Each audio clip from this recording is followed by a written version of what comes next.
Let's begin with the foundations.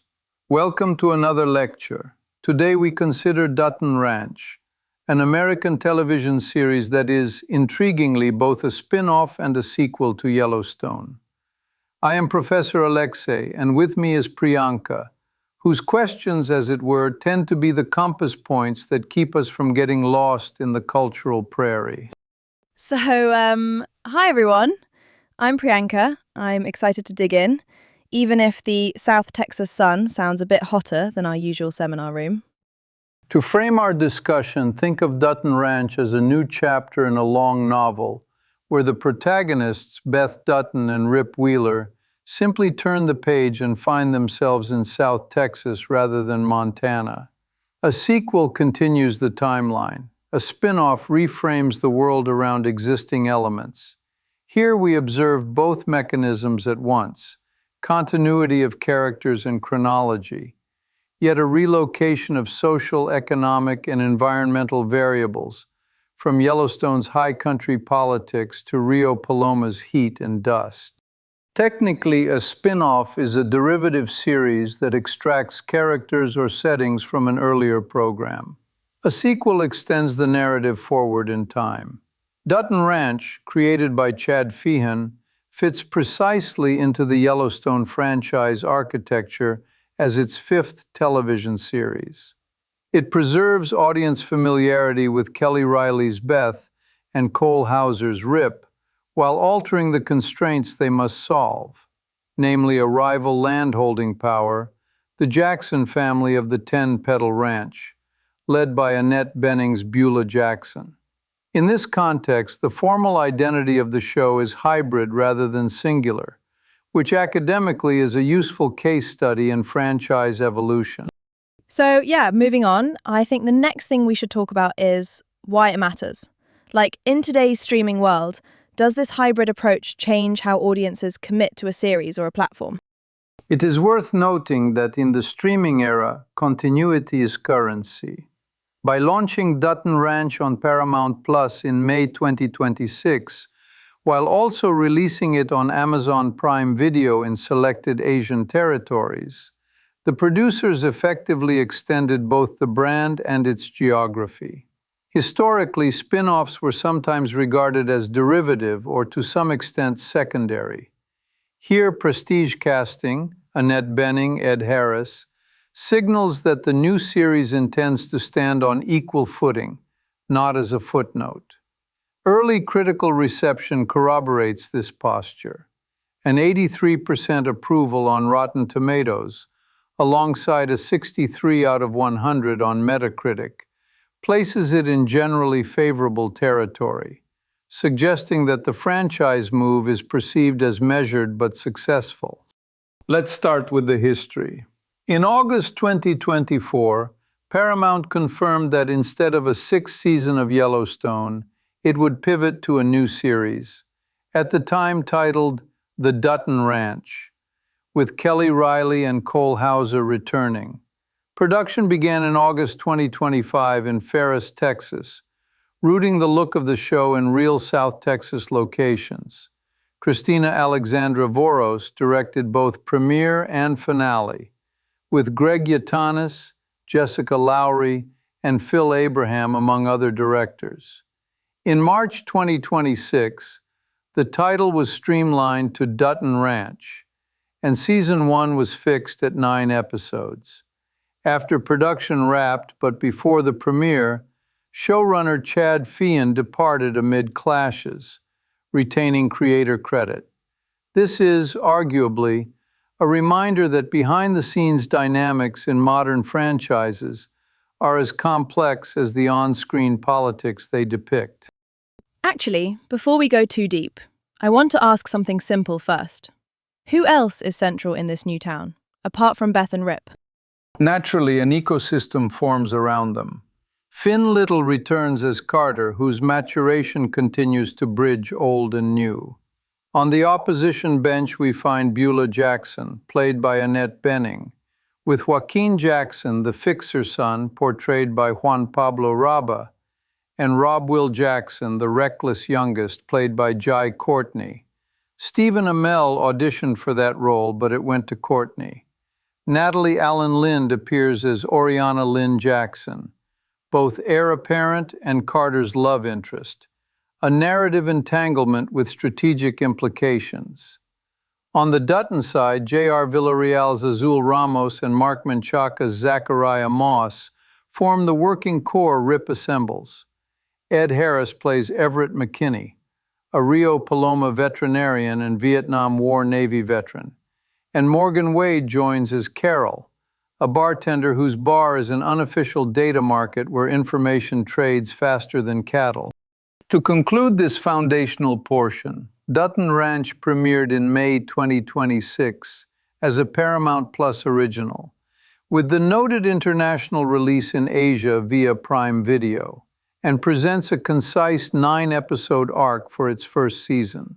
This then completes our present scene setting. Let us pose some larger questions.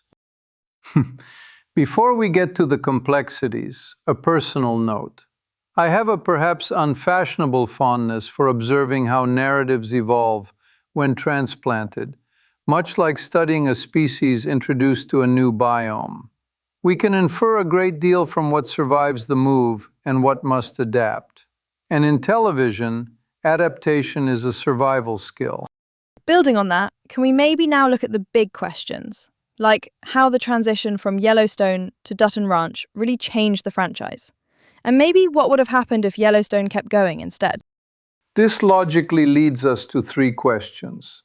First, historically, how did the pivot from Yellowstone to Dutton Ranch affect the franchise? Second, counterfactually, what if Yellowstone had received a 6th season?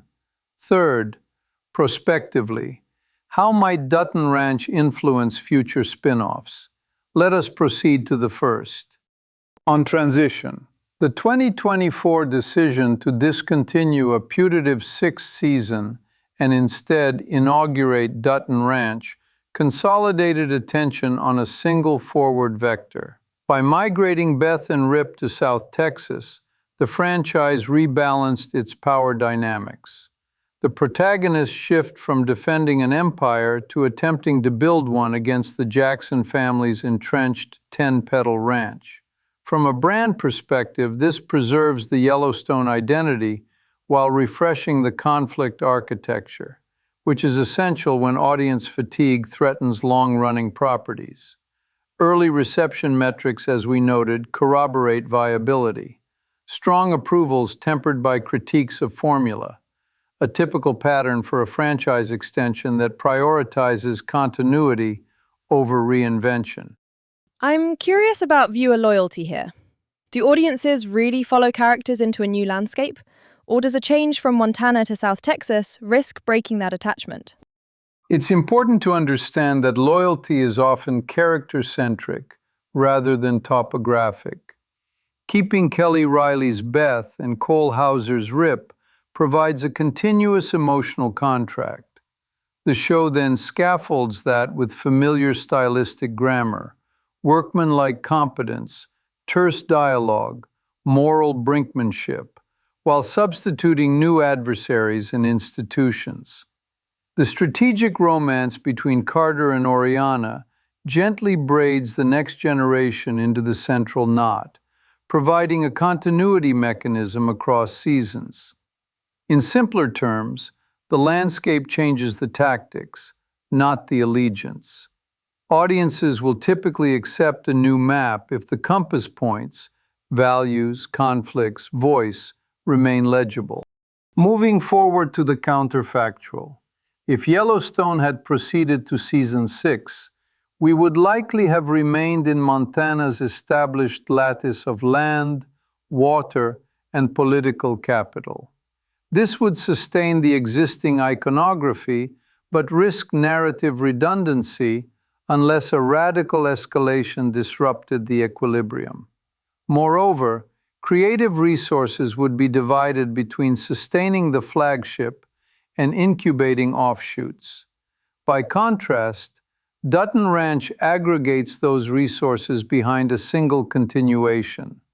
The Jackson family conflict, specifically Beulah's Old Guard dominion, and Joaquin's methodical enforcement, counterposed with Rob Will's volatility, would not have existed in its present form. Nor would the Ferris Texas production textures that recalibrate the visual palette. What comes to mind next is character growth. Would Beth and Rip have grown as much without the relocation? Or does the move itself create the space for new arcs? Mathematically, allow me this metaphor. The relocation resets boundary conditions. Beth's financial acumen and scorched earth tactics now operate against different institutions and rival protocols. Rip's problem solving translates to a workforce he must assemble from near zero, including high-variance hires like Zachariah Moss, whose post-prison second chance foregrounds risk and trust. Carter's arc, intertwined with Oriana, introduces a dual horizon choice between love and legacy. In Montana, these variables were largely solved for. In South Texas, they become unknowns to be estimated, which, frankly, is where character equations gain interesting solutions. Let's shift focus to the third question, future influence. We observe several signals likely to propagate. First, the hybrid sequel spin-off model with returning leads. Second, prestige casting to elevate perceived value. Third, a concise 9-episode arc for narrative density. Fourth, directional bookends by a single director, Christina Alexandra Voros, to ensure tonal cohesion amid multiple mid-season directors. And fifth, selective international distribution partnerships that amplify reach without abandoning the home platform. Together, these practices form a replicable template for franchises managing continuity and novelty under streaming economics. To shift gears a bit, I want to ask about balance. How do creators keep enough originality to feel fresh, but enough familiarity to keep fans comfortable? Arguably, the solution is controlled variance. Retain core values, voices, and a recognizable moral calculus. Introduce new geography, antagonists, and cultural codes. Dutton Ranch demonstrates this by transplanting Beth and Rip into a system where the Jacksons command both formal authority and informal networks. The Dutton toolkit works, but not without calibration. If the familiar overwhelms, the series feels stagnant. If the novel overwhelms, the brand identity dissolves. The equilibrium is dynamic, tuned season by season. For further research, audience demographics deserve scrutiny. Cross-platform availability in selected Asian territories may cultivate distinct taste profiles. The question is whether those cohorts respond more to star power, to genre conventions, or to franchise continuity per se. Additionally, we should examine how critical scores like 83% on Rotten Tomatoes versus 63% on Metacritic shape perception in different segments, and how casting signals, Benning, Harris, modulate expectations across age and region. In this context, data-informed commissioning will likely favor hybrid models when early indicators remain positive. So, I guess that kind of sums it up. We learned what Dutton Ranch is, why the move matters, and how it might set patterns for future spin-offs.